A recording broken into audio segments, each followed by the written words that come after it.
Yeah, it's 6 o'clock. I'm gonna call to order the Village of Belleville Board of Trustees for January 5th, 2026. Pledge allegiance to the flag of the United States of America and to the republic for which it stands, one nation, under God, indivisible, with liberty and justice. Right. Roll call. President Service, Present. trustee Payton, Here. Baumgartner, here, Hammond, Here. Eichelkraut, here, Asmar, Here. Ziegler, Here. of forum.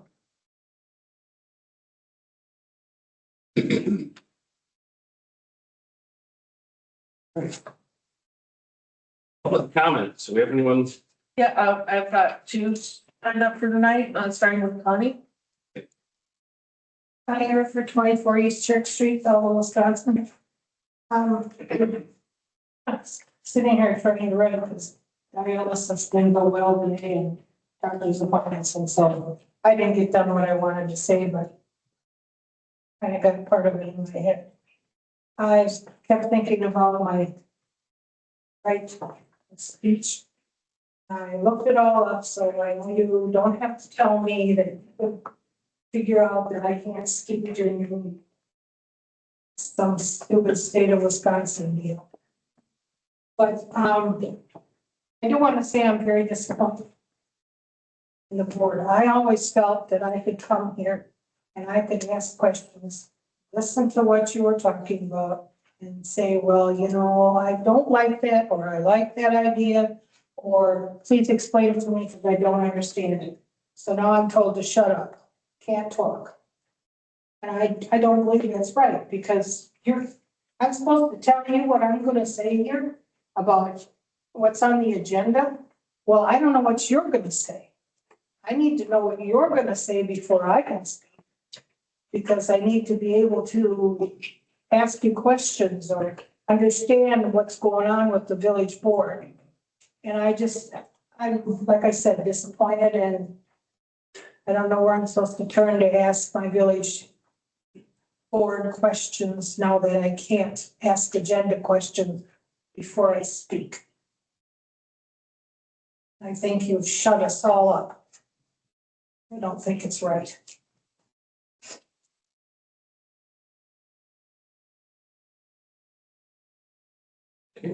Any others? Jerry Judd, if you want to come to the podium, speak. Okay, my name is Jerry Judd.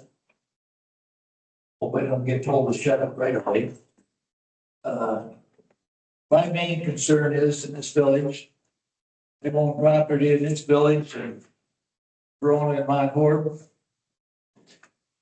About 2 years ago, there was a big article in the State Journal about these people that bought all these houses on the west side of the village. And their taxes and the sewer was $1,000 a month they had in the paper. And on top of that, they had to make their house payment yet. So they were all pretty upset with it. Then I just talked to a guy that does repair work, and they're getting a lot of people that gotta redo things over there. So and I guess the way I hear, he don't stand behind it, or he does, I don't know. Also, at one time, I used to own 18 units in Verona, and I had 18 units here in Belleville. My sewer water in Verona was paid every 3 months. My sewer and water in Belleville here was every month. And it was higher every month than for every 3 months in Verona. That's a big difference, and why it shouldn't be somewhere the same. All my bills were relatively the same in Mount Horeb and Verona, but down here, I got kind of fooled. Everything was way high. I was darn lucky that when I built down here, I didn't have to borrow. So if I had to borrow, I had a big mortgage, I would have lost money on the buildings. But I didn't. So everybody, I talked to a lot of people in town that are upset with their sewer water is real high, the taxes are high. I only got 2 4 units left in this town. My taxes went up almost $2,000. And they're not far from $20,000 on 8 units. That's a lot of money for me to come up with. And I got some tenants that are past 90. I hate to raise them $25, $30, $40 a month to keep ahead of the bills. And most of the time I eat it. You know, it might raise $10 or something. So now I hear that the village is gonna build a village hall yet, or something. Do they ever look up how much do they owe on the library and stuff that they built here the last 2 years? Does anybody can tell me that? Or somebody must know exactly or about? Oh, we can get back to you on a different date on that. If you give Aaron your email, we can get back to you. Because we don't have that answer. You don't know offhand how much it is.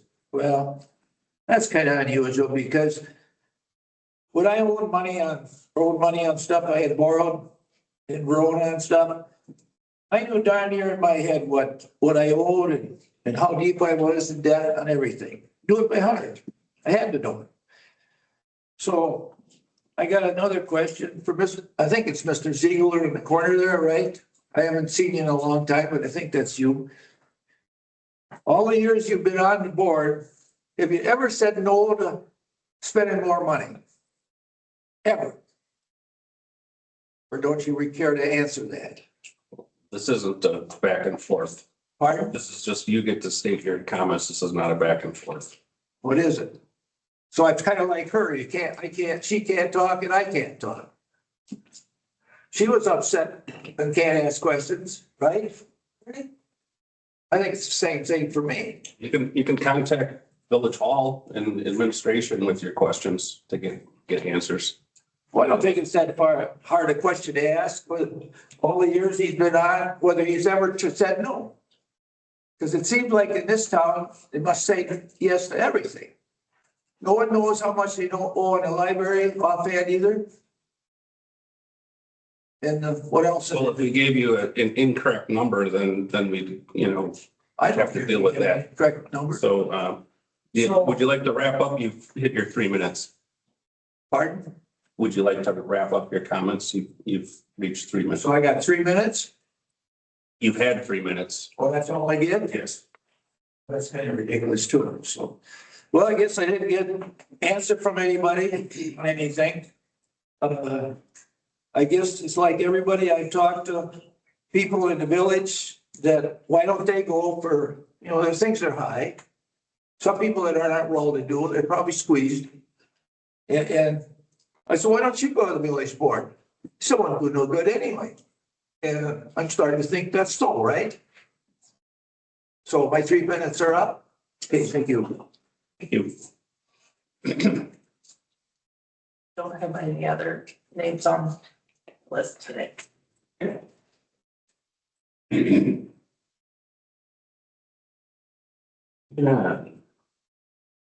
The consent agenda. All items of consent agenda are considered routine and will be enacted in one motion. There will be no separate discussion of these items unless a board member requests it, in which event the item will be removed from the consent agenda and considered the first item after approval of the consent agenda. Tonight we have the minutes from December 15th, 2025. 2025 quarter four board payroll, December 2025 check register, the MSA January 1st through December 31st, 2026 professional services agreement, and resolution 2026-01 forfeiture amounts for select ordinances. So are we removing the village payroll or village board payroll, or what are we doing? If you want to, I think F did not with or what did you? Well, no, I mean, I didn't receive W's before I put everything in the I packet. can see it on the computer. I don't know how to get it over to you. Yeah, no, that's fine. But I mean, if you want to pull it off the consent agenda to add your individual meetings, then now would be the time. Yeah. So otherwise we can follow up and do it next quarter, but And it's right here. So you can tell me how to attach it. I can send it. So I'll make a motion that we approve consent agenda items A, C, D, and E. I sent it. Second.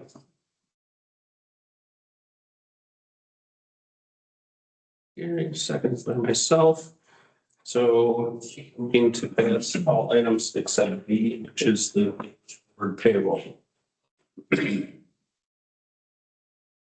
All those in favor? Aye. Opposed? It passes. It's there. Can't make it. So do we want to bring the payroll item back? No, we just need to do it separately because it'll have to be an addition or discussion on it then, or whatever. So they add in more information.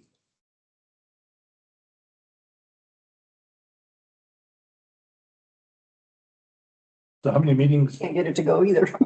How many meetings? how many meetings did you You have? can send it, you can send it to me later, or print it out and give it to me. I have it now.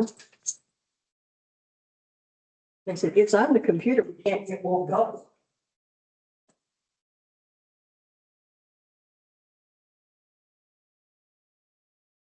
They go through. I haven't gotten. I got it. Yeah, I got it. Is it attached? Yep. All right.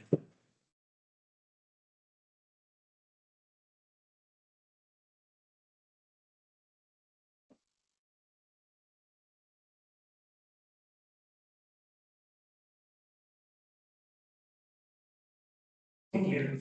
14. All right, I'll make a motion that we, I'm sorry, this is 43. Not the correct one. Not the correct.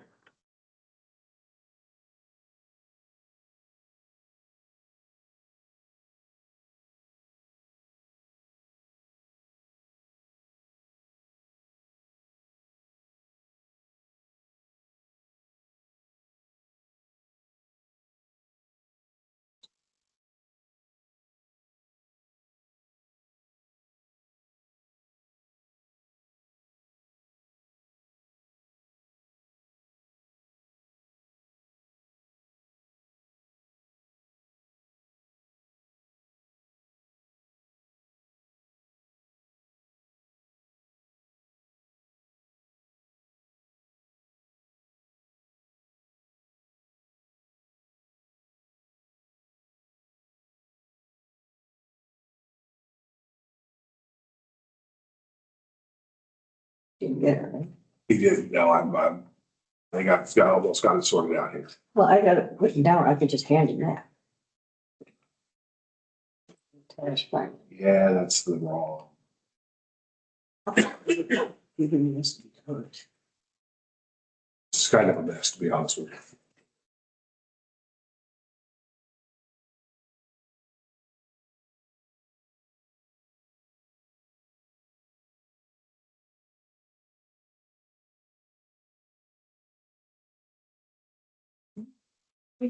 Just 1 second.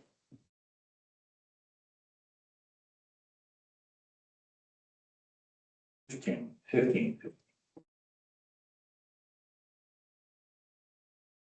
Okay, see. all right, I'll make a motion that we approve the 2025 Porter Village Board payroll as corrected. Okay, by Gary.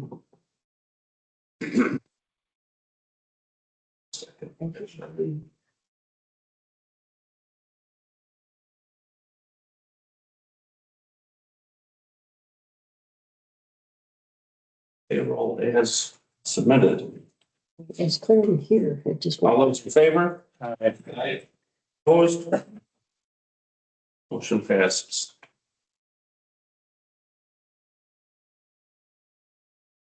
President's report. Everybody had a good holiday and happy New Year. I just wanted to go over a couple of the highlights of things that the board has accomplished in 2025 or happened in the village. So in no particular order of precedence, but cleared up the understanding of the Fisher Trust and began planning river and waterway improvements with Lake Bellevue. And the Sugar River Ad Hoc Committee was formed to help guide that.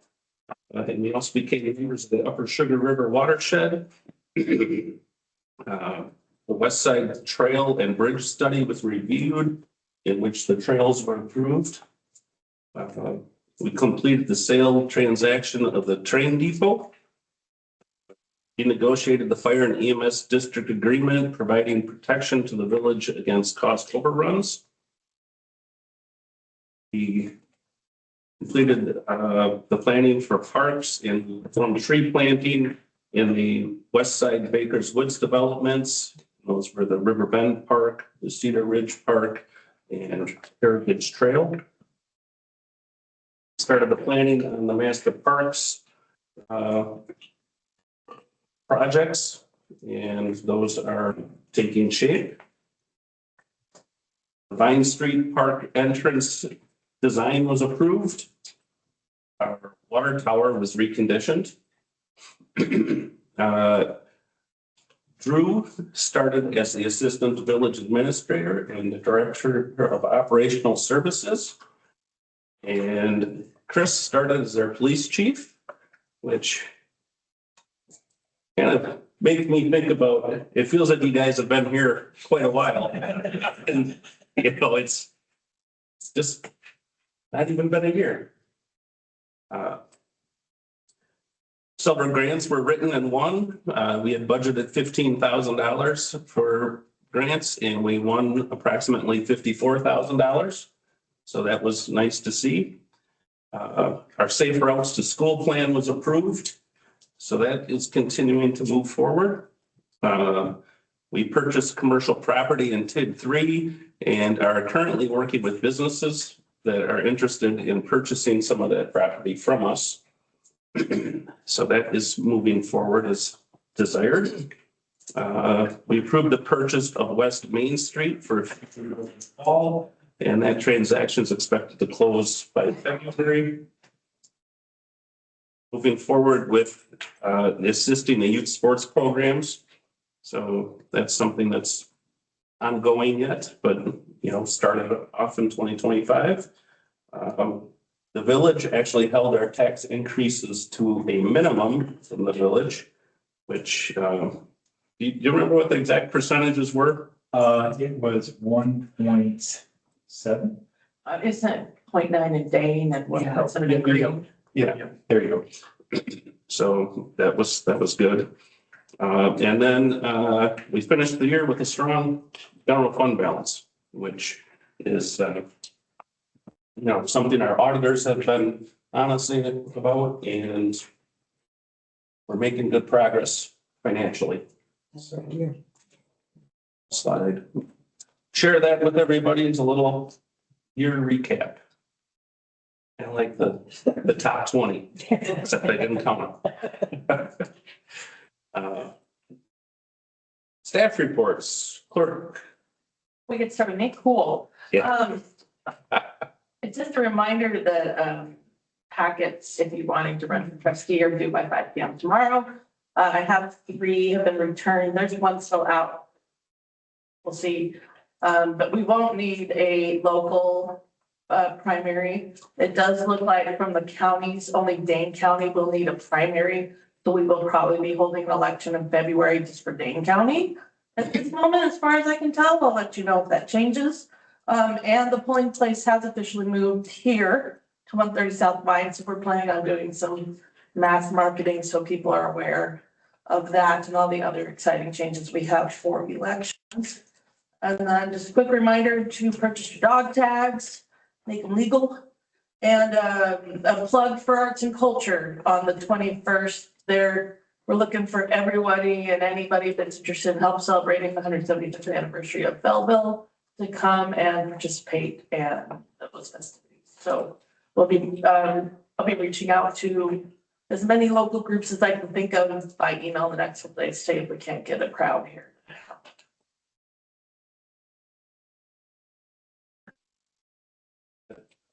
2025 year-to-date budget. Here's clear stuff. You know, I couldn't even hear you. there's other staff here. Yeah, but those are the ones on the agenda, Ian. Yeah, this is on the budget, or on the agenda. Agenda item about the budget.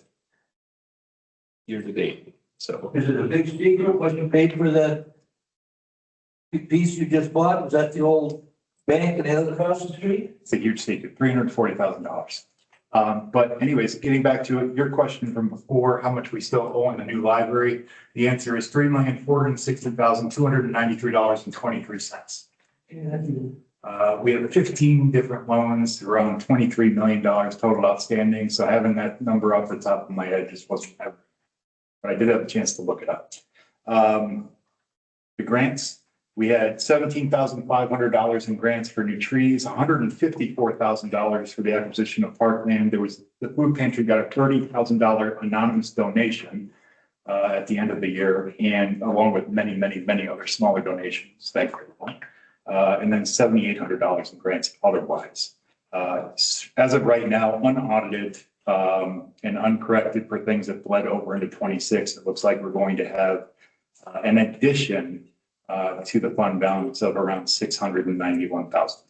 Like I said, that's going to change a little bit because of like the payroll and some of the bills that are spilling over, but over $600,000, which will probably make our total fund balance audited somewhere around one,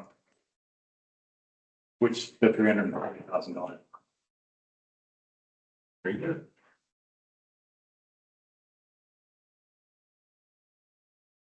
Other staff reports and then. Okay. So old business. As consider the development agreement for the Yards LLC.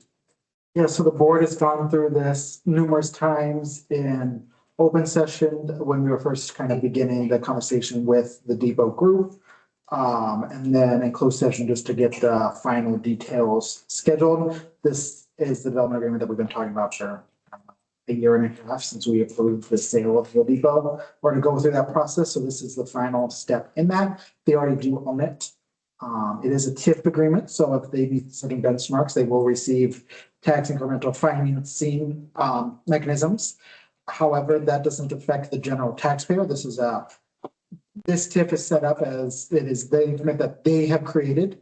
And so if they fail to meet those benchmarks, they receive the funds. And so they do have to meet all of the requirements, the phasing requirements in order to receive the TIF, and the assessor has to assess the property to match that as well to be able to actually get that. So it's not a automatic, just a payment process, and it is tax dollars that they have generated themselves. So yeah. It's ready, was approved, so it's good for you guys' final approval. And that is they have to meet all of the conditions in order to get the payment, right? Yep. Not a phased type of payment. Right? All conditioned upon this developer satisfying the following conditions: a play space for young children, a daytime coffee shop inside the renovated primary structure that is open to the public, an event space that is fully functional, able to be rented. The shipping containers are outfitted as compact culinary spaces or for commercial uses, and then the restrooms are open to the public. Those all need to be met prior to any TIF money. So I did a, are you done, Mike? Yeah, go ahead. So on A6 or A7, it talks about the project. And it lists commercial building, commercial kitchen, blah, blah, blah. And then on B, what is it? The installation of 5 shipping containers. Yeah, so that, and yeah, and then on page 4, it talks about in order to, it's conditioned upon those things. So I just want to, I mean, they're two different things. Is it all? They have to meet both. Okay. All right. So just as long as that's clear to everybody. So, okay.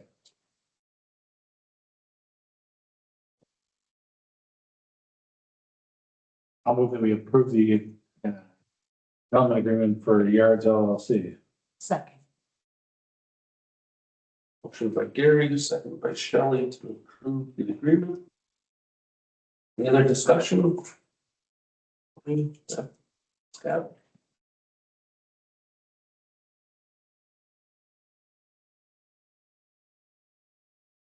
All those in favor?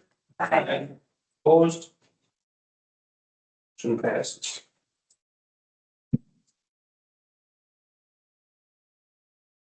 Next, discuss and consider the village representatives to the EMS district board. So, the EMS and the fire district are now two separate, entities, and therefore we need to appoint, trustees to attend those meetings. So, and I'm going to propose that, for the EMS district, we have Gary and Shelley also, as they are now.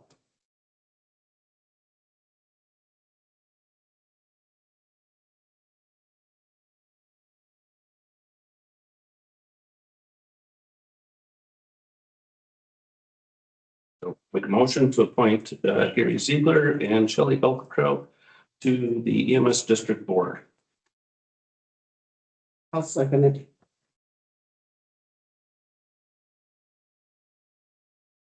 So second by Deb. Okay. Discussion. Wouldn't it make more sense since there's one of each to put one on fire and one on EMS and appoint somebody else, another person to those two boards? For those two committees?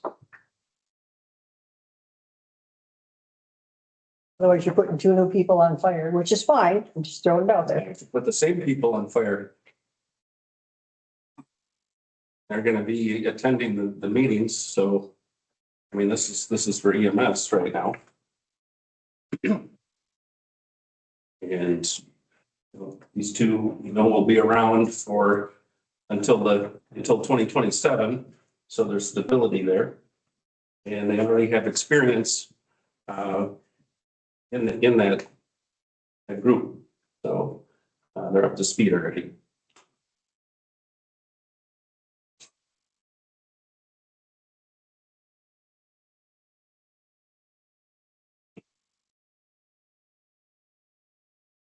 Any other discussion?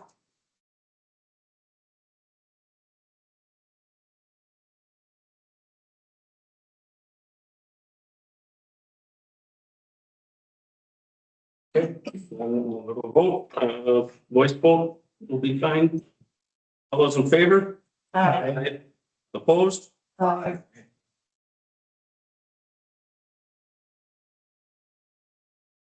4-3? Is that correct? That's what I got. Alright. That's on a 4-3 voice vote. Passes.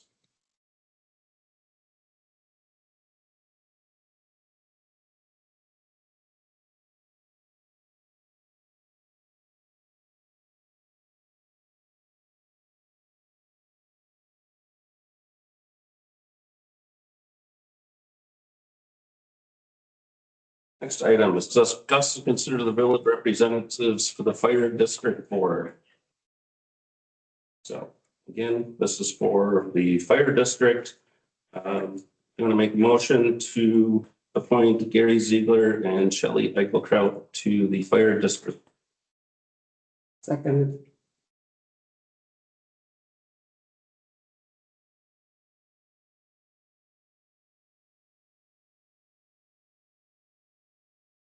So.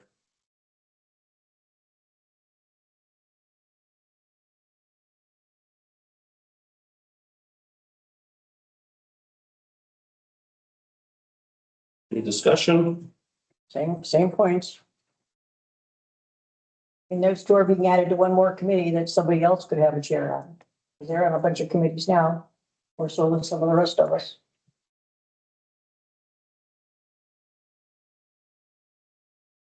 There will be committee appointments come April also, so there's the opportunity to change them.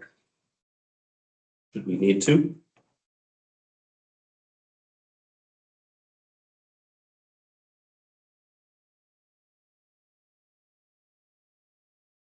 All those in favor?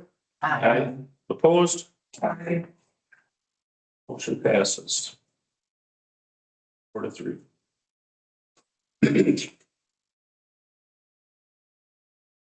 Jesus.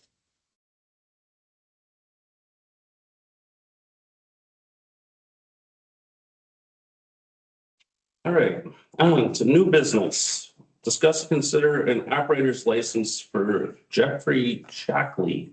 Okay, so I don't bring these to you guys very much because back in 22, they used the ordinance saying that for this grant, the clerk with authority to issue operators licenses based on statute and the ordinance purview.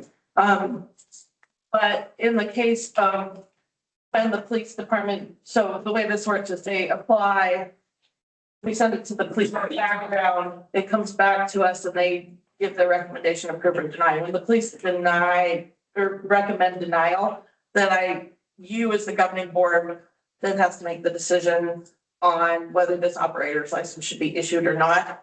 So there is, and some of the information was on the application. I do have the full, and I'm sorry, this didn't get you guys ahead. This is okay. So you guys have a copy of this as well, which was the full case. Why? So based on, let's call it, I don't want to call it recommendation, but the way the staff handles things of this nature that happen within a year or so of asking for the license are usually the reason for denial. It's sort of an OWI that you can read about. I did email you comments from Jeff himself and also from his employer, which I have right here. And I will just read quickly because I think it's helpful to get his, unfortunately, he was working tonight. They were unable to attend. You know, he works the bowling alley if it's an evening kind of situation. Jeff himself just wanted to state that it's been a big learning experience from an unfortunate lapse of judgment. This helped me to convince others not to make the same mistake. I'm applying for this license to help out at the bowling alley. I've known the Blocksmans for over 20 years and would not do anything to jeopardize their business or put others in jeopardy. I greatly appreciate consideration. I would be open to a probationary license if that is possible. But probationary licenses are actually a whole different situation. It wouldn't be something we would consider at this time. Probationary licenses usually happen in between receiving the application and then the issuing of an actual license. So that, just to be clear, that's not a situation here. It would either be approving a license or denying it straight out.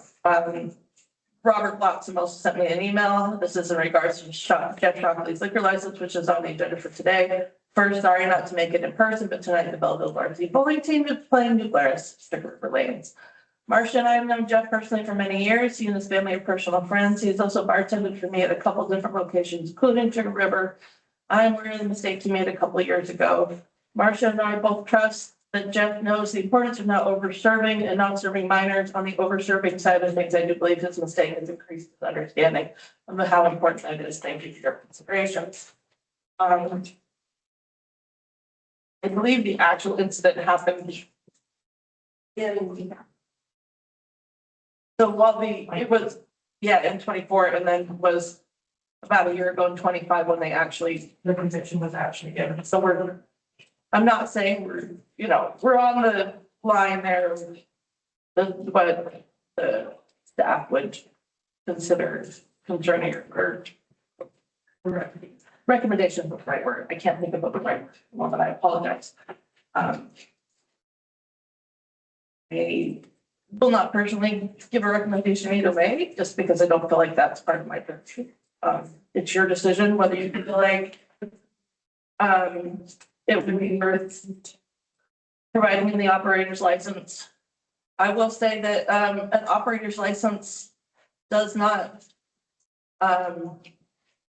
if he doesn't have an operator's license, it doesn't prohibit him from serving up or providing alcohol. It just means that someone else in the view of him serving alcohol would have to be there. So for example, if I don't have an operator's license, but Ian does, and he's watching me serve the alcohol, I can still serve alcohol to you. That's the way operator's licenses work. We just recommend that everybody gets an operator's license because it's important to take the class, which he has done, and to understand the rules and the statutes here in Wisconsin on serving alcohol.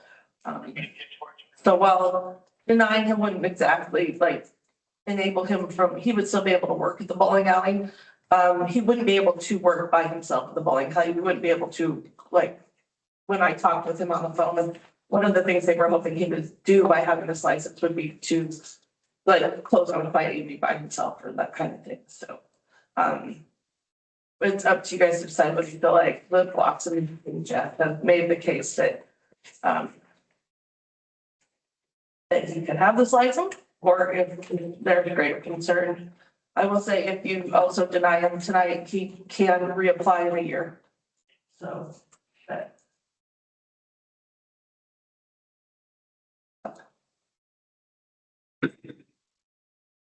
So one of the notes you have in here on our guidelines for reviewing alcohol beverage license applications is that the village generally found OWI convictions within 1 year of application for a license are grounds for denial of a license.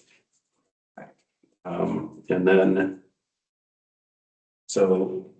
the other one after that is generally found 2 or more OWI convictions within 5 years of application for a license can be grounds for denial of a license. So this is the only OWI. that's guidance provided by the police department. It's not, we haven't actually had that approved by your guys, so it's not like a law or an ordinance or a statute. That's just guidelines that we would recommend, that the police department would recommend this stuff. I instituted that when I became interim chief, because the staff was looking for direction on how to make a recommendation on whether to deny or approve to the council. So I use this in previous in Broadhead and in Cottage Grove.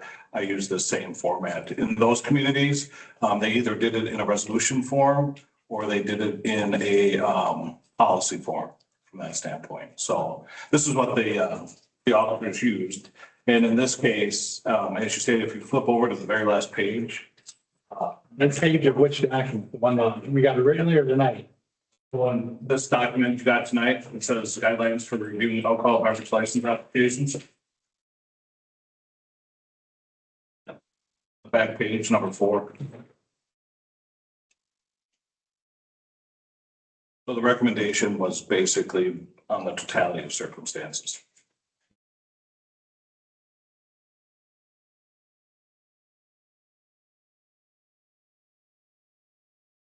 I'll make mistakes.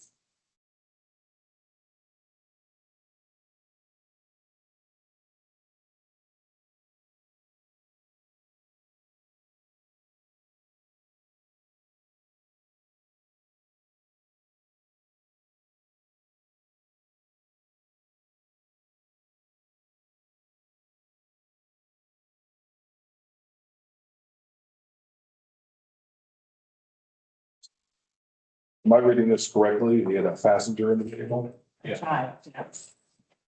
Under the age of 16. My thought is we just follow the police recommendation of denying it. We're within a few days though, of a year. That was going to be my next question was, so in your experience, Chief, if this was greater than 1 year, which could be as soon as our next board meeting, if I looked at the dates correctly, would your recommendation change? Yeah, what I was looking for is maybe a year from the time that he completed his assessments and all that kind of stuff. And he's also still, according to the CCAP entry, has outstanding forfeitures with the court to make everything right, and then reapply. So reapply basically in 27 is where I was going around this time next 20. Yeah, so. So it looks like he's on a payment plan though. Oh, okay. Oh, Yeah, $20 payment plan. So his next payment is due in March. no. So there's some outstanding. I guess where I was starting to go down the path of if we want to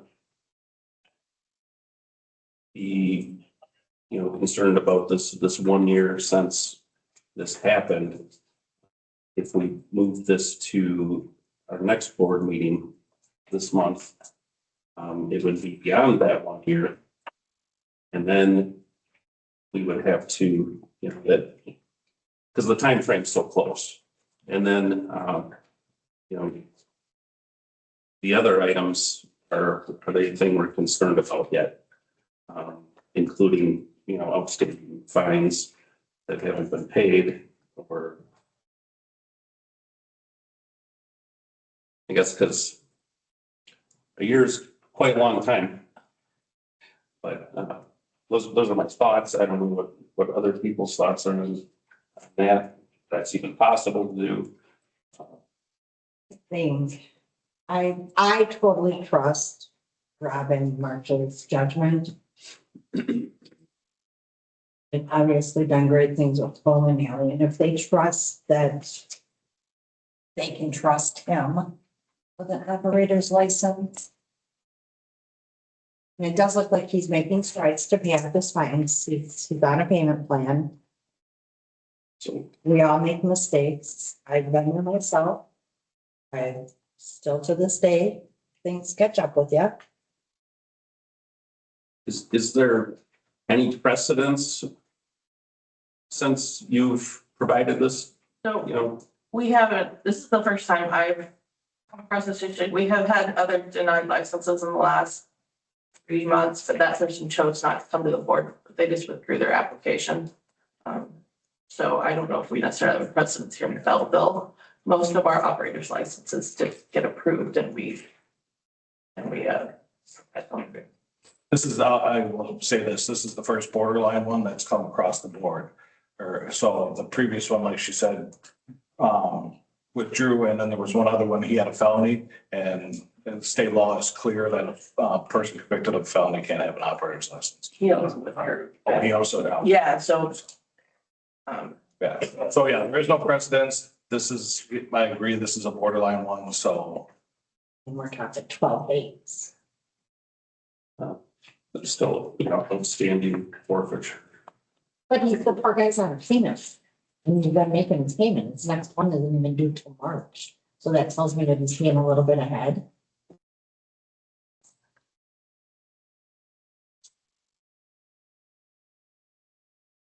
I also want to clarify, if I'm reading this ordinance correct that you sent, Maren, yeah, sub 2 talks about halfway down, it talks about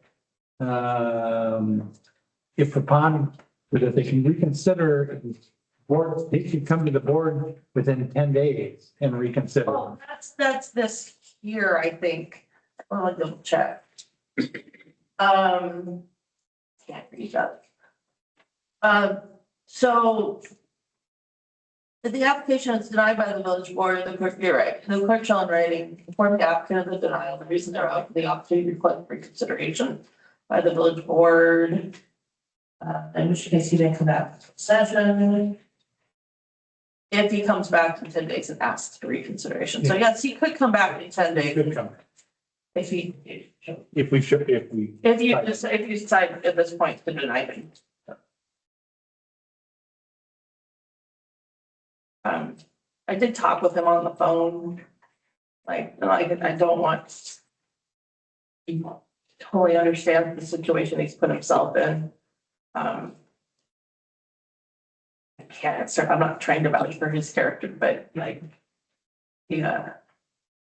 Because I don't know, I only talked to him once on the phone, but he was very cordial about the whole scenario and situation. And like I said, he did provide that small statement, and if wanted to know if there was anything else he could do to, and I didn't know at the time to make that. And then I guess we'll call. And he's willing to put in some work, it sounds like. But that having said, he did put himself in this situation. 2024.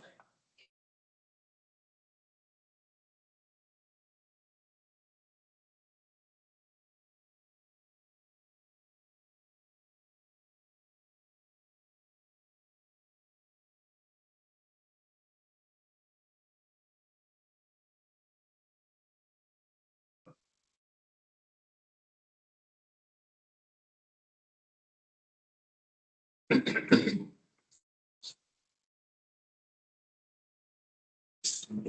was new to tonight when I got here.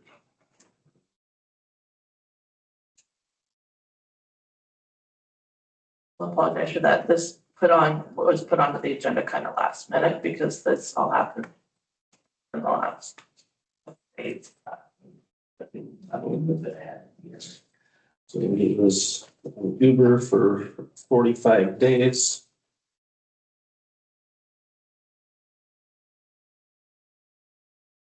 Soon there was some sort of, maybe I don't see it in here, an alcohol assessment. What training type class.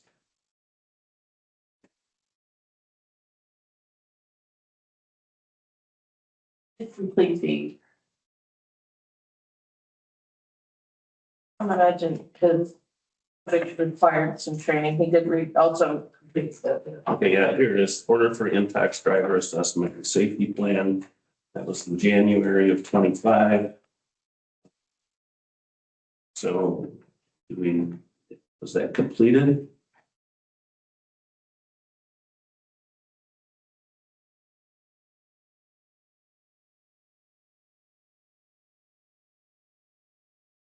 The answer would be no, it's out to control.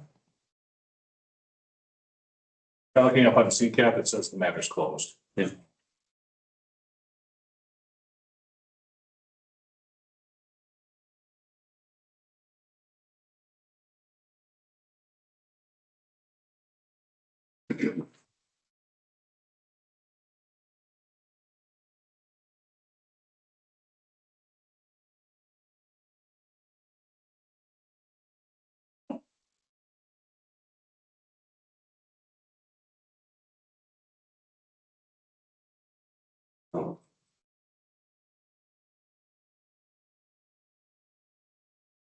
The purpose of efficiency. I'm inclined to motion to grant the application. Second. I didn't hear it again. So it's my opinion that if this was brought to the board, even at our next meeting on the 19th, where it's been a year since all of this has happened, you know, the individual is making a payment plan. They have completed their, assessment and education and complied with, the court. I don't want to deny it for a week or two early coming in front of us. I guess is, based on these guidelines, they're only guidelines, they're not an ordinance or anything. So that's where my head's at. So. I don't think we should do it because yes, it's been a year. Yes, he's done stuff to improve. But I just have concerns about doing it within a year. The fact that there was a child on the call. This, I think, mitigates against him as well.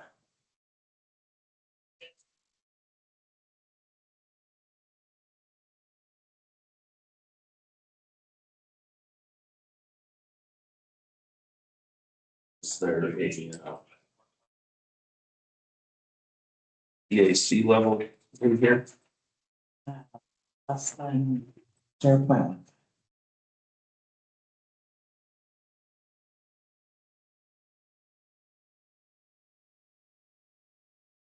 So.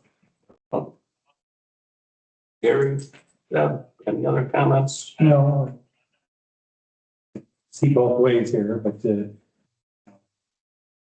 everybody makes a mistake, so I agree that the child in the car does kind of bother me a little bit more, but Would it make any difference if it came up in the next meeting? I still think a year is too close of the time. I would like to see at least 3 years. Wow. We don't want to be seen as encouraging sort of behavior. Well, granting someone a license to serve does not, you know, We're actually granting him employment. yeah, I mean, we're giving someone employment to be able to pay fines and have a livelihood, to some extent. You know, this does not enable or disable someone to consume alcohol. And continue to make, but We're not barring but- from all, but they're- we're just barring from serving alcohol in this village. Right. I mean, just point out, it'll still serve the alcohol. But he has, The license he has to is what- be supervised. right.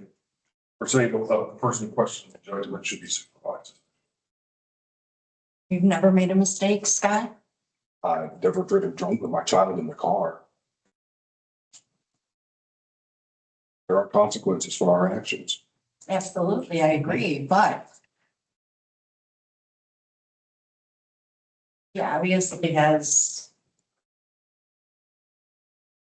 done what he needed to do. He's making strides. He's looking for employment. If it was the damn bar or the Pale Light Pub where it's just strictly alcohol, then I would question it a little bit more, but we're talking the bowling alley. And Rob and Marcia are very good judges of character. They're staples in our community, and I think it would be unfair to them to deny granting his license. But again, if I understood Maren right, he can still serve alcohol. He just has to have somebody there with him with a license. He cannot be there alone. Technically, that's true. So we're not denying him anything other than he can't be there alone. Oh, what if that's not, I mean, she said the sole purpose is so that he can close alone in 5 nights. This is what he told me. So they were hoping to give him greater opportunities to work more hours, being able to serve alcohol without having to be watched. If he's working there now, he's not closing, so we really aren't changing anything. Can't speak honestly to what the bowling alley is or is not doing. So pass along. Chief, can you educate me a little bit on Wisconsin and OWI offenses? That is, the first one, is it considered a misdemeanor? No, first one, if there's no mitigating circumstances, it's just a civil forfeiture, meaning it's not a crime. And But because there was a child under the age of 16 in the vehicle, it increases it to a misdemeanor crime. okay, so what are the other examples of misdemeanors? Causing injury. So it would be. That's felony. It depends. There's great bodily harm and it's just, yeah. So it depends on the degree. But you're right, it can rise to that level. So yeah, those are the two mitigating factors that we normally deal with for OWIs. It's the child and causing injury. What are other misdemeanors that might involve alcohol? Just as examples of things people do that. Disorderly is the. Yeah, I mean, it all depends on the situation, but you can have a battery that doesn't have an alcohol or drug component to it. You can have a disorderly conduct that doesn't have an alcohol or drug component to it. Are the penalties increased if there's a drug and alcohol component to those? No, to like the DC or the battery or something of that nature. So it's just in the state of Wisconsin, they've designated to increase first offense OWI when there's those mitigating factors of child in the car or there's injury. So. Okay, so Also, so state stat 125 is your alcohol licensing in general. It covers your whole purview, not just operators licenses.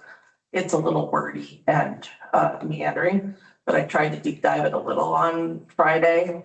And there is not specific language in there regarding, approval or denial of operator licenses regarding specific crimes or anything. Those are obviously under the purview because operator licenses are under the purview of municipality.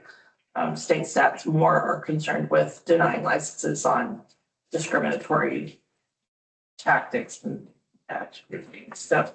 It was a little confusing. I might have missed something. Don't put me as gospel here, but as far as state stats concerned, they not there's no obvious guidance on whether, Right here. And this one note from the guidelines here, says if the charge is for a felony, we just established it's not a felony, it's a misdemeanor, correct? So,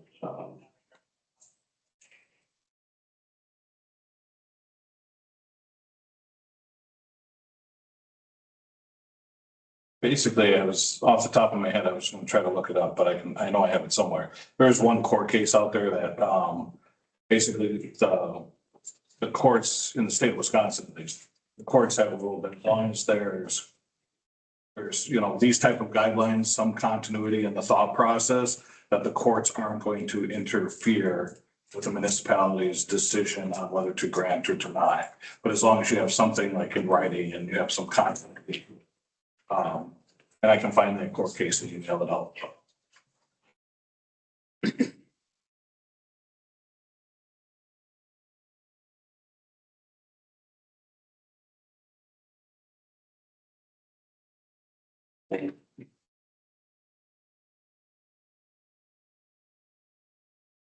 there's some survey of underage persons.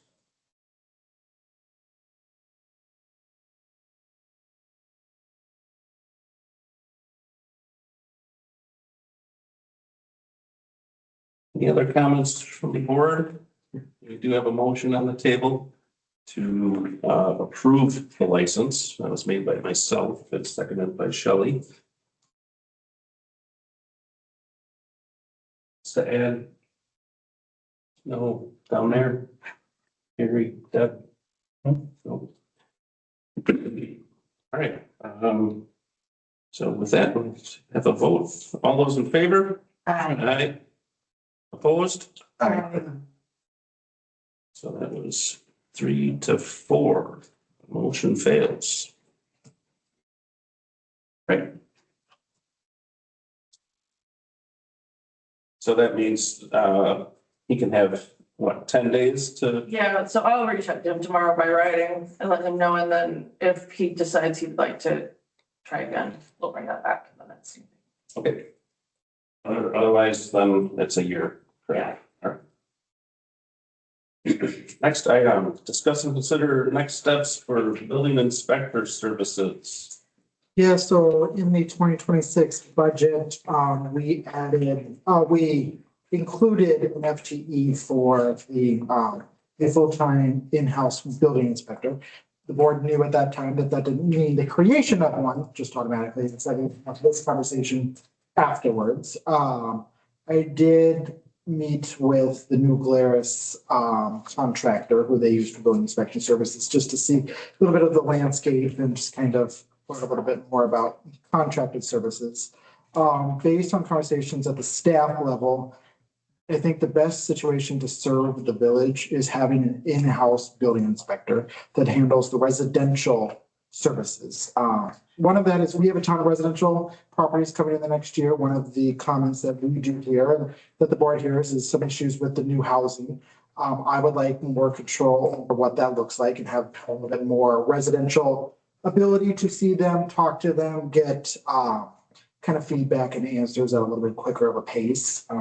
Then also get to control fees a little bit. If we bring them in-house, maybe lower those fees a bit, because right now our contract has a fee, and then we put a fee on top of that. So that way there's a little bit of recouping that we can do. And if we have full control over what those fees are, not that we don't, but we would be able to lower those hopefully.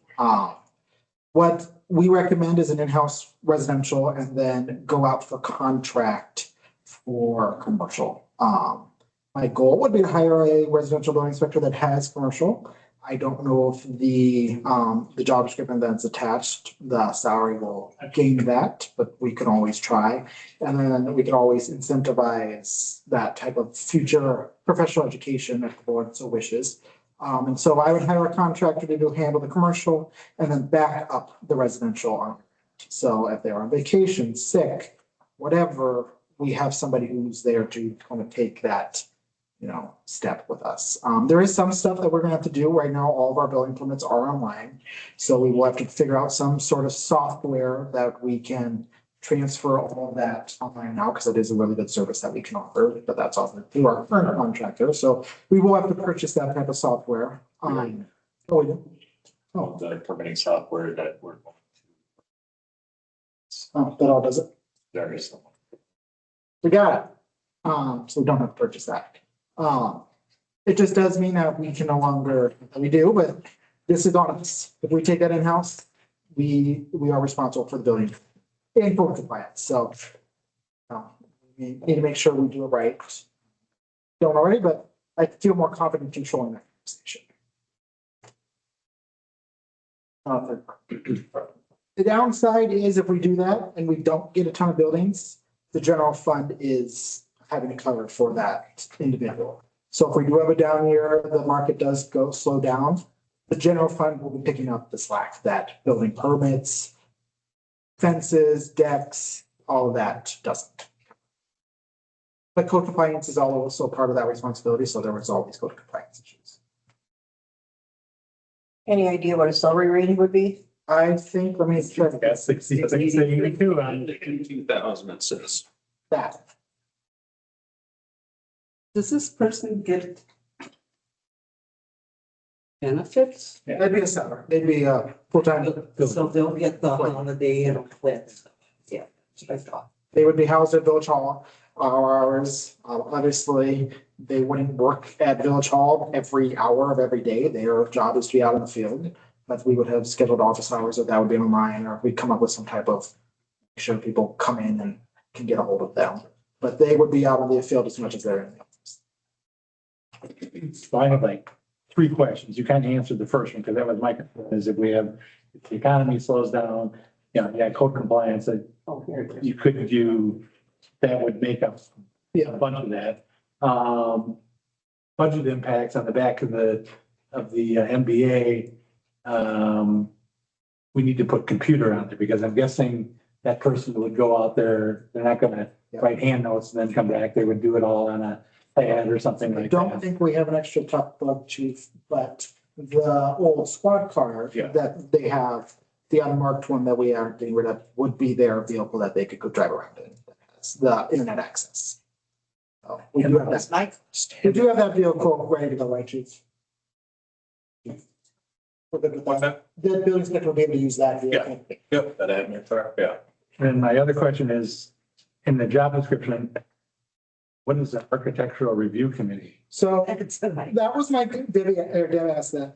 It was my goal to get that on our consent agenda tonight, but I wasn't able to. As part of the TID agreement, any property within that Bell West subdivision, even the houses on Cold Drive to a certain point, has to go through the architectural review committee. Now that we own the property, we need to be a part of that.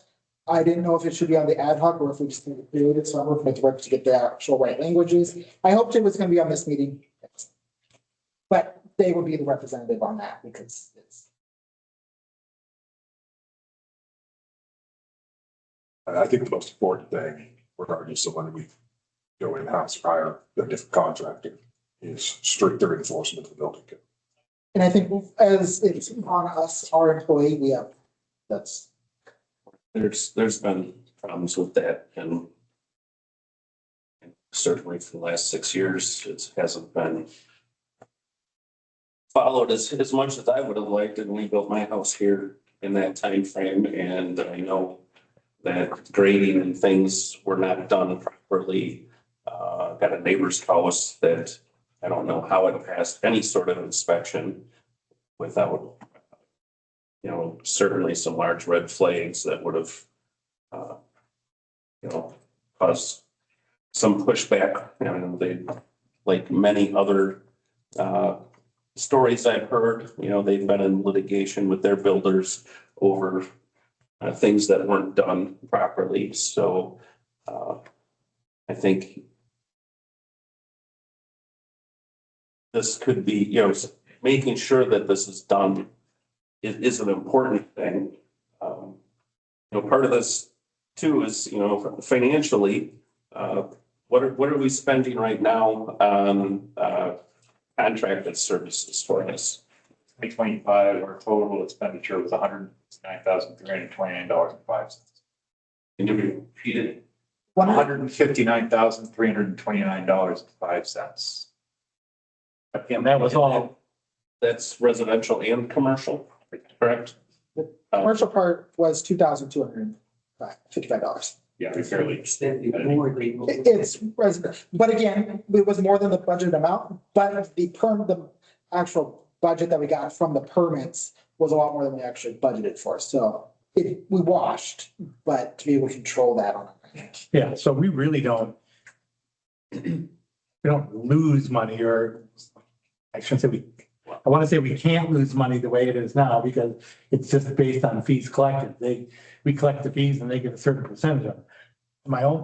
So they have, concern with the only comment to that is if we don't get a percentage of that, I guess technically they set a fee and then we set our fee based on. Right, based on that, so, whereas, I mean, my only concern, and I agree 100% with what Scott said before, that we need to, whoever we bring in needs to do a better job of code compliance, or building inspection compliance is, if we do have a slow year, yeah, we can do code compliance with, everything else, but I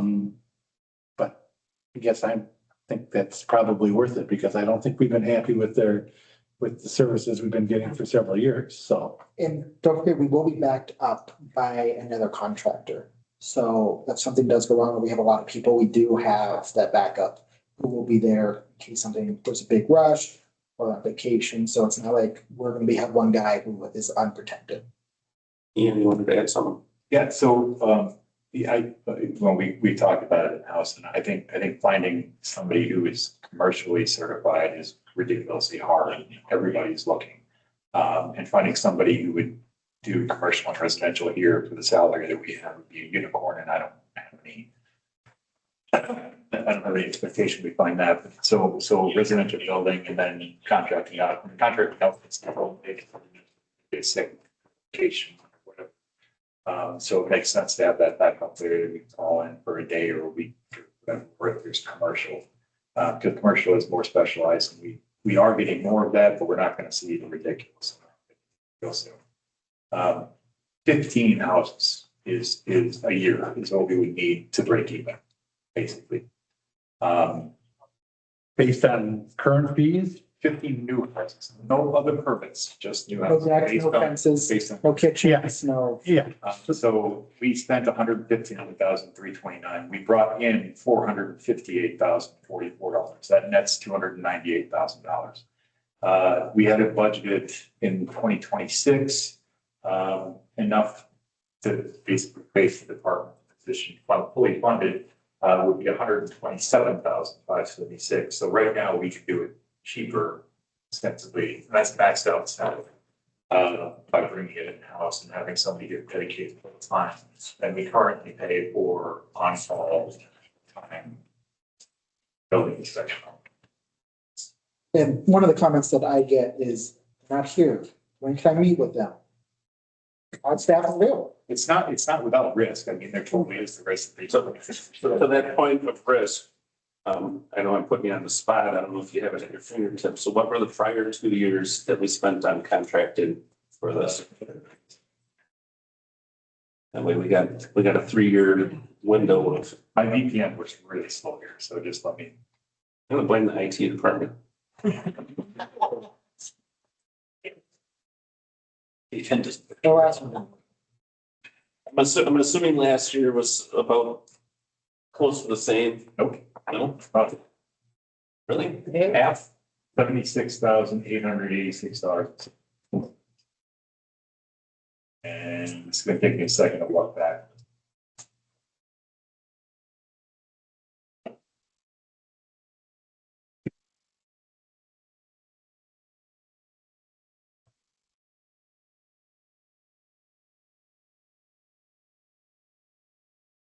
Which one would you say? 3? 24. For 23, it's in 2000. Yep, that's, I just found it, 32,414. Want a motion? So 32,414 in 2023. Yep, so we pretty much doubled per year. So I want to be conservative. Talking $50,000 or $60,000. So depending on what the salary is and the overhead of whatever costs for licensing of software and stuff, that would be our incremental to provide a higher level of service. And, you know, in a slower year than what we just had. We'll say in 22, so 2023, we had no new houses, maybe one. 2024, there were a couple of permits issued, but that was the time where major developer skipped town. We had nothing. In 22, when they were still around, we did 110,000, it's not 111,000. There was that steep drop off. Then, like I said, coming back up to 15 this past year.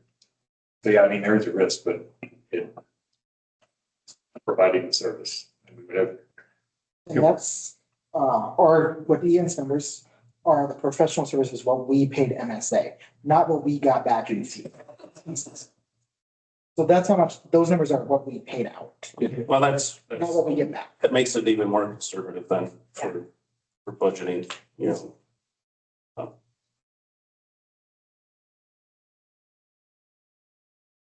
Right, I guess, Then I make a motion to move forward with the next steps for a building inspector service. Second. So that would most likely mean, what I would need is if you approve the job description, I can go out and do the recruitment. I have a question. Yeah. Have we given any thought to offering them, if we hire someone that's just, you know, that's not a commercial inspector, to help them get their license, and then we'll help them pay for that, but then we expect them to stay here. We can have them sign something that we expect like 5 years in return for helping pay for that, or? We should do something similar. Those are ridiculously hard to enforce, and us we'd be able to kind of bill them back for spent for any tuition for classes and stuff like that, but we would be able to hold them to it. Kind of like what we do with PD, maybe sending them to academy, just because those types of rooms are there. But yeah, I mean, I would totally be up for having somebody go to classes. So I mean, for finance wise, Donna, same thing. I said if she ever wanted to go and get her CPA or go take accounting classes, go for it. Like, we'll figure it out. I would look at something like that as a person's development goal that they can work, they know they can work towards to increase their position and move up the pay scale that way. So, you know, it's a little bit on them to be motivated to do it. You know, if they're interested, we can have a discussion about, you know, what that might look like. Because I'm guessing they have continuing education requirements and everything too. Right? So, Yeah, there are credit requirements for building inspectors. Well, that's to keep their certification every year, right? So, yeah, I mean, that's just a part of the job, so. I'll second that if nobody else. No, it's already seconded. We got a motion by Shelley, seconded by Deb to move ahead with this. Do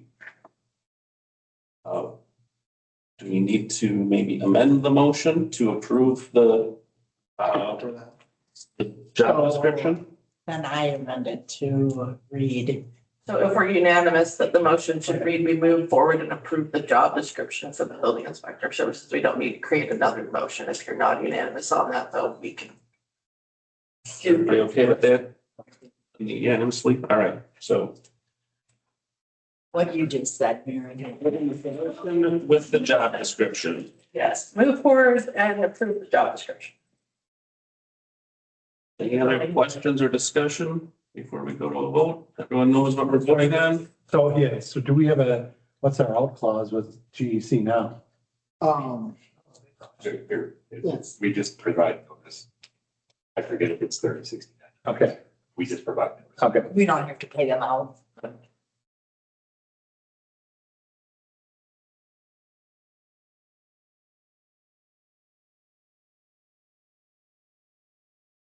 Okay, all those in favor? Aye. Opposed? Motion passes.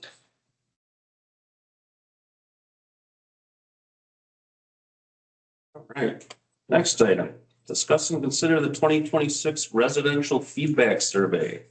So we did the residential feedback survey in 24 as part of the budgeting process. Just what are residents' top priorities? The survey is attached to the draft survey. It's really just a kind of a work hard, rate card, what's going on, what do they care most about? That way, as we go through the budgeting process and we can kind of understand, well, they want to care more about parks or streets or utilities or code compliance or building inspection, all those kind of things. And so it gives direction to all of our departments on where are we doing well, what are we not doing so well, and just allows us to kind of give better service of our residents. So, yeah, it would be about a month that I would have it open for. I promoted at the library, the senior center, literally all the restaurants, the survey link. There'll be paper copies and digital copies available online, and then I have the hard copies at any municipal building. So, police department, senior center, library. Would you put it in the water bills? We could make a notice of it that, hey, the survey's out. I don't know when the next water bill goes out, but End of January. Does it allow you to be as fancy to put a QR code and then they can?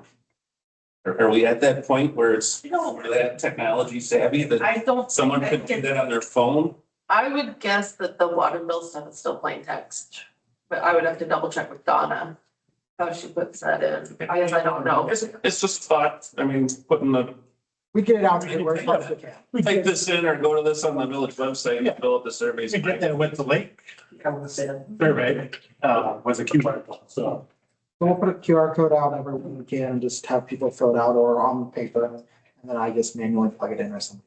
I think the questions are fine. Question 14, the city of Belleville website should be. I'll change that. Yes. Good catch. Never know, someday. Well, maybe, but right now. I'll make a motion, we move forward with the survey. Motion by Debbie, Second. second by Gary. Any further discussion? Do I need to put in that motion, we mail it with water bills and QR codes? No, that's, We'll distribute it as much as we can. And then the only comment that I have is question 16, how likely are you to opt into a text email notification system? I get bombarded every day with people wanting to give me some product that's email and text notifications. I don't know if they're good or not, but I do want to see if people want that or not before I think we need look to. into it. So that's where that question. So, being kind of a generic notification question, like what types of things do you think you would notify via a text message? Well, we would notify. Is anything, I'm getting at, do you want to put a couple examples of what you might get notifications for? I mean, you don't have to. No, I can do that. It Or would it could be be, just anything the village thinks they want to bombard you with. it would be stuff like if Gary's sending something for emergency management for Dana Green County, or there's something going on. If we have a water leak or main break on a certain street, what if we closed off? So FYI, What about like marketing stuff of, hey, sign up for Ion Water? You know, that type of thing. yeah, Or notice of posting of agenda. I mean, depending on how granular you want to get and crazy. That's a good idea because a lot of people might not necessarily see the agenda. So, hey. here's the and you link. could figure out some services you can opt into what notification you want to. I don't know. I wouldn't spam people because then they don't listen. Like if you put a social media post out every day, they just go, I'm not gonna pay attention to that. So I try to be more conservative on that end. But yeah, it's, the major stuff, if there's a water boil or something like that, we would. Evacuation, I mean. You're the one that gets to manage that one. Yeah, I do. It's fun stuff. It's again, it's not promising anything, but if people are really likely to do it, then start researching it, or if they're like, nah. Just some thoughts on that. So any other discussion? All right, all in favor? Opposed? Motion passes 7-0. Discuss and consider committee for the whole structure. So committee of the whole would be, it's a different kind of, it allows the board to have a conversation in a more informal setting. You could make it that public comment is the same as the village board meeting, or you can make it a more loose dialogue as per that first. I would recommend that committee of the whole is at 6 and then the board is at 7 for that first week, first meeting of the month. We can do whatever we want to do, but that's just a common thing to do. And it's a structured conversation over a couple agenda items that need conversation from the board. This isn't hiring a police officer or, something of development agreement. This is conversation wise that shouldn't be at the board level because it's not, you're not going to be making a final decision that night, but it gives staff direction on where we want to go. And it's less important items. So I created a mock agenda of what would tonight's have looked like versus what the board meeting would have looked like. The goal is also to shorten the board meeting for particular items that you've agendized, that the committees have worked on, that it should be pretty easy to get you through. For committee of the whole, I may not know what you guys want to do, like the building inspection. That's a good thing to have, just that general conversation. Where do we want to go? What kind of services are we wanting to provide of that? And so with like the residential feedback survey, it's not the most important. We would also do all of our reports from boards, committees and commissions. And then the board meetings, you guys make your decisions and then you leave. It's structured, it's formal, it's Robert's rules, it's board. Well, not to say that not important, because I think Yeah. Green County, the county board meets as a committee of the whole when they discuss their budget. You could, so does Sun that kind Prairie. of stuff. So, yeah. That takes place for Sun Prairie instead of the Finance and Governance Committee. That's the committee of the whole does that. You could do it. Fitchburg, you don't vote. They can provide staff directions. Hey, go out for RFP, but this isn't RFP doesn't mean you're making a final decision. It's just let's learn more. Sun Prairie does allow votes, so you guys would need to decide if you want that or not. And then some communities, if it doesn't assign a committee, that's where it would go. It doesn't have a whole. Oh, yeah. Is this in addition to their 3 minutes before the meeting, or is this replacing that? You can decide that. What I would recommend is it's separate. So if you want to set a timeline for committee of the whole, you can, or you can make it more of a free flowing conversation if you want. Yeah, you can do either.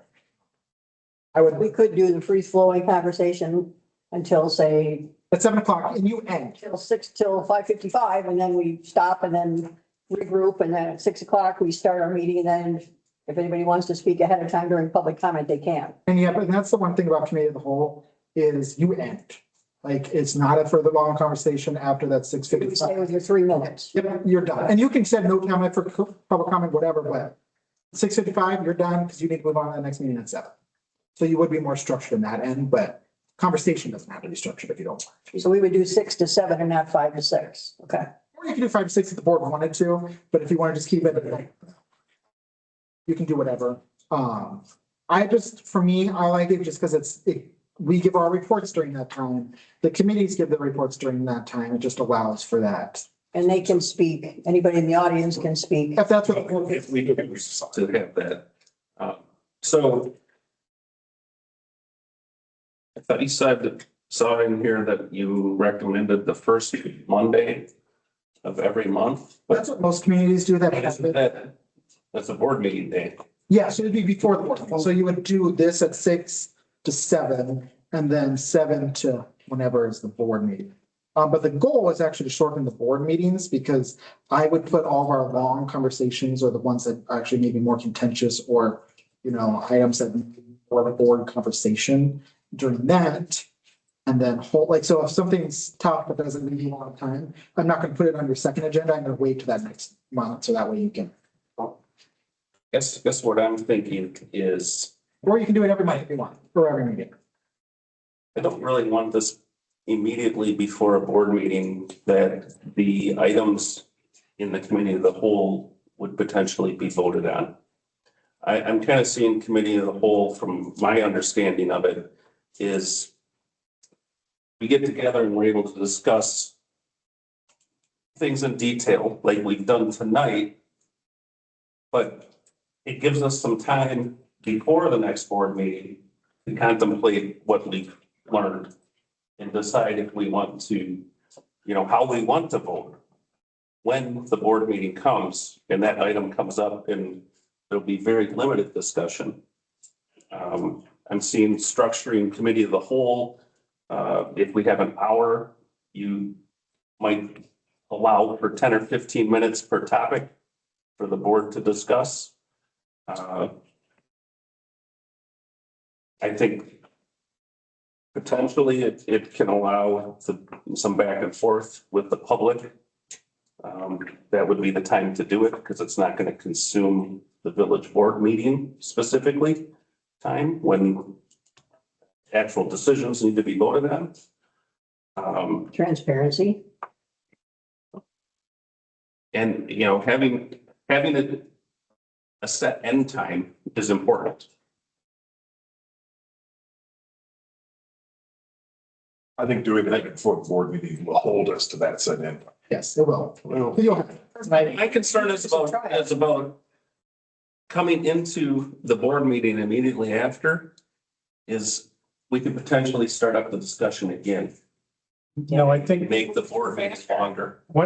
so we discuss something at the committee of the whole, it probably would not be on until the second board meeting of the month. then. Unless we've discussed it at the committee of the whole before, we want to do it again, and then we Right. know. That would be what I would like to see, like that. So So if we did committee of the whole first Monday at 6, just to throw times out, ended it at 7, started the board meeting at 7, anything that carried over from the committee of the whole would wait until the meeting on the third Monday, Most come likely, back to the agenda. unless it's something really tough, Unless it's really, really, really important.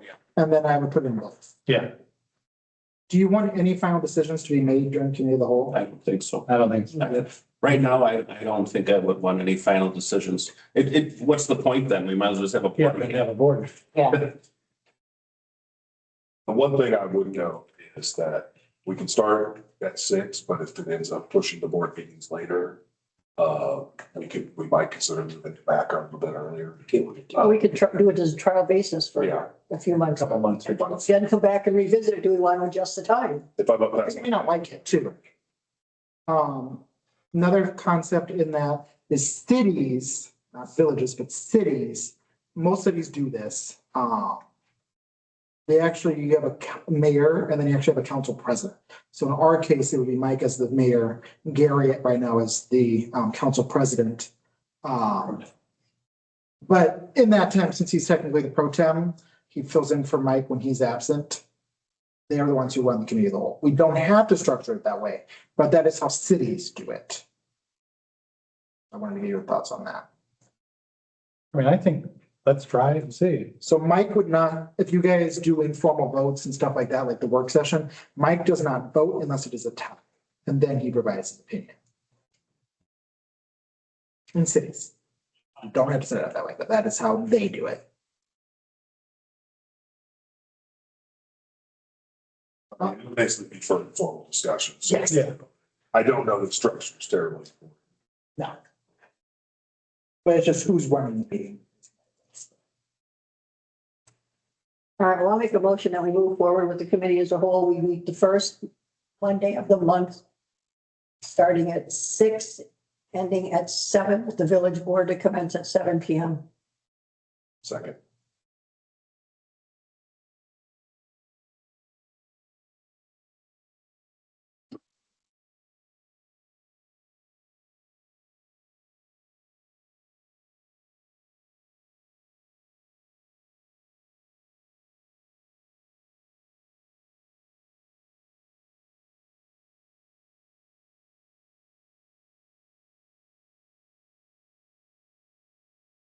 Are you clear on the structure of that we just discussed of? Yeah. So we'll start this next month? I will start it, in February and see how it goes.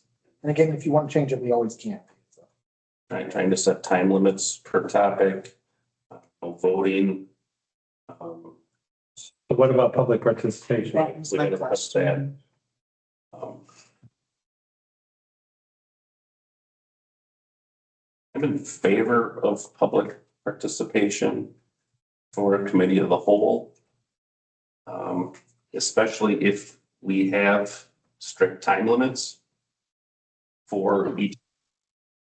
So one of the challenges will be, depending on how many topics are to discuss, how much time will be allotted per topic. And that could be tricky of potentially having to limit public interaction if the board has a lot to say. But yeah, I I think mean, that depends on how long the agenda is too. Say it's something like 2 minutes per agenda item. For public comment. Public comment. Yeah. We can go on someone's. Yes. And they can address more than one topic. They can't speak on one at a time Yeah, per, I guess that per topic. if time remains, someone could be allowed to speak again, maybe. But the It's really challenge discretion of the of- chair. for us is going to be managing the time. Yeah. Or for me, or Gary, whoever's running the meeting. We'll help you. We'll set timers. I don't know, it's been kind of sketchy. We'll set timers. But I think that is a more, appropriate time. And that gives everybody some time to digest what's been discussed in order for the upcoming, the next meeting that'll be in 2 weeks where the actual votes are done on the decisions for those. I think you should be allowed to go like to RFP and give staff direction. You're just not making any final decisions. Yeah, and the final decisions then. So is this gonna? I know we have problems just getting all the topics on an agenda already. Is it gonna slow us down? Or cause problems that way? I'm gonna be straight honest, I mean, because you're basically, Basically, you're in the meeting twice on it. some come up and we act quickly on them. And in this case, if you feel the need to bring those items to this meeting, then you're just inherently adding time. That's not necessarily a bad thing in all situations either, though. I also think, and sorry, because I've been writing not everything has to come to this meeting too. So if it is something that we are going to need timely action on, we wouldn't take it to this meeting, we would take it straight to board meeting. So you could be judicious on how you decide which items are important to discuss more and which can just go straight to board. So like upcoming, we're redoing the ordinances. Having that conversation, the ordinance review at the board level, committee of the whole would be a great spot for that because you need to have lengthy conversation. We're gonna be having conversations on the comp plan amendments.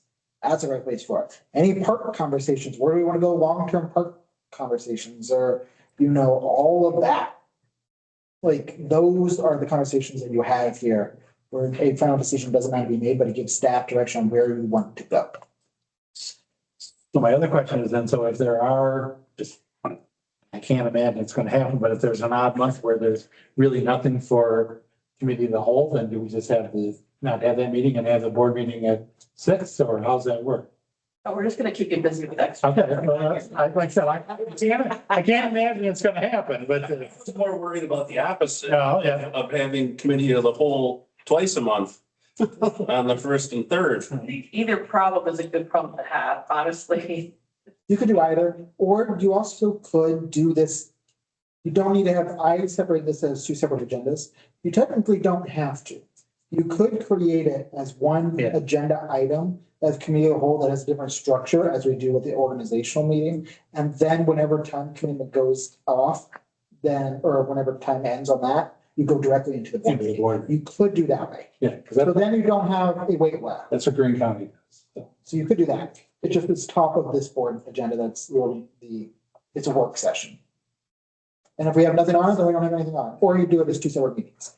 Yeah. Either one. This works.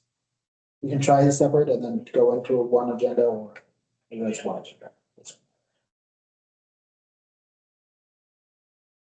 Well, it's just. Well, we can tweak it as we go. Yes. Yeah. If we don't like something, Yeah, I think let's do it the way you've got it now, separate meetings and, you know, in 3-4 months, we'll see how it goes and we'll do it the other way then, so. I like the concept of separate meetings because it forces us to end Yeah. the committee of the whole. the goal is really to make the board meeting quick. It forces us to stay on task and pay attention to keep, moving forward. Conversations, I want you all to be able to speak and share your minds. That's why we're all here. And so that allows for that in a more free flowing dialogue with residents being able to share with you what they want. My recommendation would be on your committee of the whole agenda to actually post your time limits on it, so everybody's really aware that this particular item is getting 20 minutes or whatever, 50 minutes, no more. Yeah. And that, I think that way you're being really clear about that kind of thing. So if you talk less, that's great, but if you talk, I mean, for the time limits, you could, say from 6 to 6:05 is all the, calling to order and all that, and at 6:05 to, 6:10 is the first. I mean, on the items, we're gonna 10 minutes on this item. yeah, 15 minutes. 10 minutes approximately during this time. Yeah, I mean, we can't be obviously specific, but If you can add a structure to it that way. that way we know, looking at the clock, hey, guess what? We're over. Move on.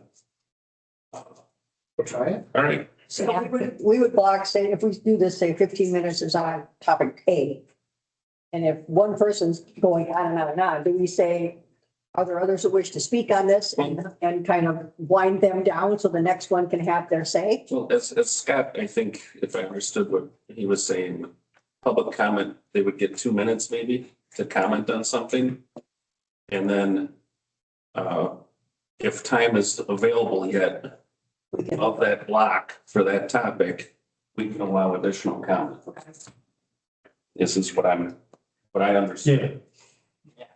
We should probably put that in writing. Yes, we'll put it on the agenda. So was there a motion? I made it. Yeah, I have a motion to move forward with the committee of the whole structure for the first Monday of the month from 6 to 7 p.m. And Scott was the second. That's, I have as well. All those in favor? Aye. Opposed? Motion passed. Moved. All right. Reports from boards, commissions, committees, Belleville Fire and EMS. We met before Christmas. And it's just to wrap up the old one board and get ready for the new 2 board. So the first meeting will be the 15th. Supposed to be at the library, but I hear that may not be available, so I don't. Oh, right, no, my understanding was the library is actually booked for their own facilities that evening, so. Where Teresa is, our This space is also available, so it does have online the recording. Yeah. So so the 15th at 7 o'clock, our next meeting.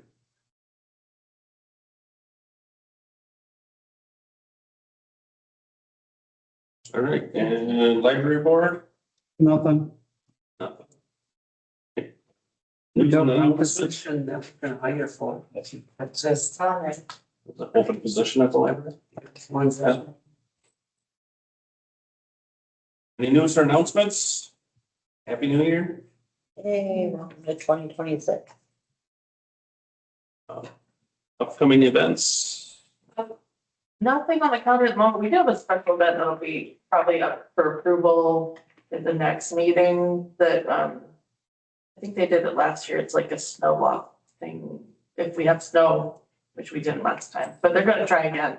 So anyway, but that'll happen at the end of the month. As long as you guys approve it, which I'm sure you will. What is that, a snow walk? Yeah, they did like a snowshoe thing. I haven't looked at I just got the application yesterday, so I don't have a lot of details in front of me. I just know that. Remember that.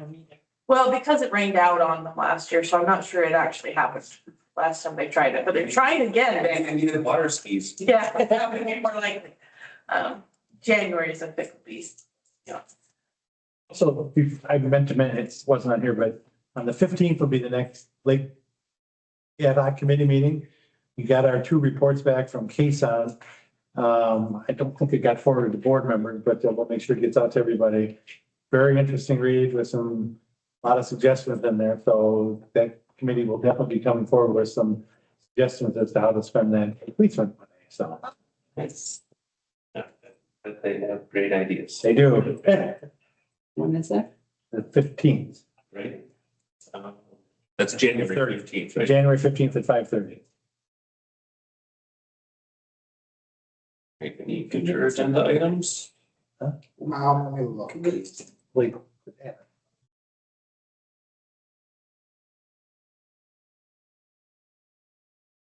we'll have, if Rick deems it necessary, the ad hoc architectural review committee, I'll just put it on the consent agenda because you really won't have a choice of the, agreement. And then, after the finance committee looks at it, the Belleville Community Foundation bylaws, the board recommended a while ago to go through with the community foundation or do more research, taking that to the finance committee at the next meeting. And I've got a couple entities, especially the food pantry, that would like to see that implemented. So I'll bring it up to you guys to see if you.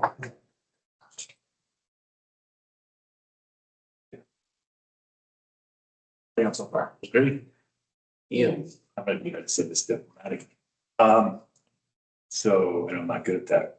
So the zoning ordinance in land division is going through plan commission right now, and then I'll go finance committee of you guys. I've gotten precious little feedback in the last few months from plan commission. And I just want to reiterate that this is your big red flashing neon sign that these ordinances are what guide the development of the village. And so if you have any ideas, anything you like and don't see, anything you don't like and see, probably a good time to say it now so that you can research it and look at language and whatever else. You might, I agree 100% with you. You might want to send it out because the only ones that got that before were planning commission members. So, yeah, I mean, I said, wait, that's fine. I just want to make sure that everybody's aware that you're looking for your chance. This is the chance. So. or go to the last finance agenda because they were all on there, but for a couple, so.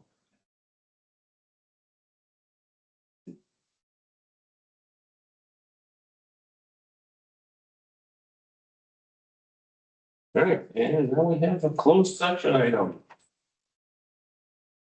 The Village of Belleville Village Board will enter into a closed session pursuant to Wisconsin State Tax Statute 19.85 subsection 1 subsection C for the purpose of considering employment, promotion, compensation, or performance evaluation data of any public employee over which the governmental body has jurisdiction or exercises responsibility.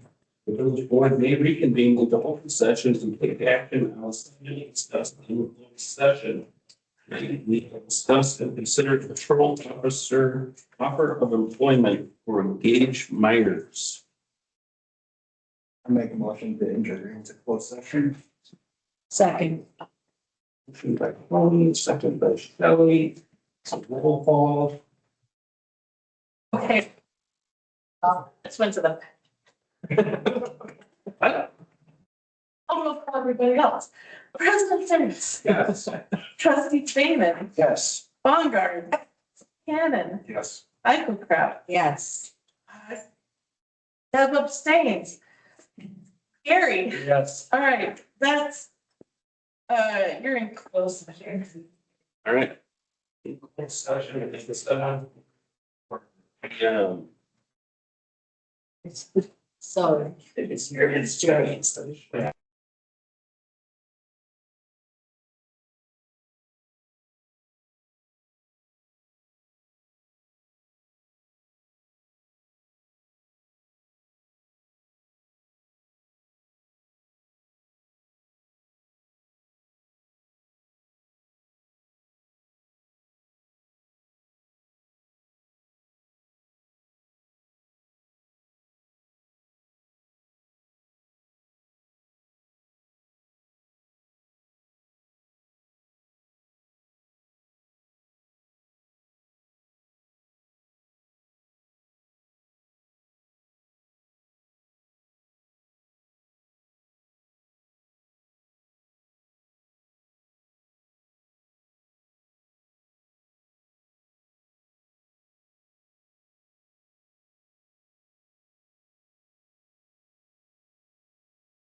All right, we are now in open session.